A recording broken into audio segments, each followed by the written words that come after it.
কোরআনুল করিম রব্বুল ইজ্জাতুল জালাল আমাদের কাছে প্রেরণ করেছেন। আমরা মোহাব্বত করে ভালোবেসে প্রতিজনের ঘরে ঘরে এই কোরআনকে গিলাফ লাগিয়ে আমরা তাকের মধ্যে রেখে দেই। বছরে রমজান আসলে পরে আবার নামাই, রমজান চলে গেলে আবার উঠিয়ে রাখি, এক বছর খবর থাকে না। কিন্তু যদি কেউ প্রতিদিন কোরআনের তেলাওয়াত করবে দুনিয়ায়, কিন্তু তার খবর হয়ে যাবে আরশে আজিমে। বলেন সুবহানাল্লাহ। ভাইরা আমার, কোরআনের তেলাওয়াতের গুরুত্ব আমাদের অনেক বেশি, কিন্তু আমরা তেলাওয়াত করতে চাই না। তেলাওয়াত করতে অনেকে জানে না, অনেকে জানলেও কোরআনের তেলাওয়াত করে না।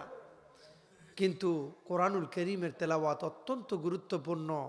১৫০০ বছর আগে আমার নূর নবী মুহাম্মদুর রাসূলুল্লাহ সাল্লাল্লাহু আলাইহি ওয়াসাল্লাম তার তেলাওয়াত শুনে হাজার হাজার কাফের কালিমা পরে মুসলমান হয়েছিল। বলেন সুবহানাল্লাহ।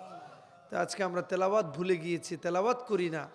এজন্য ঘরে শান্তিও নাই, আমাদের ঘরে নিয়ামতও নাই, আমাদের ঘরে আলোও নাই, নূরও নাই।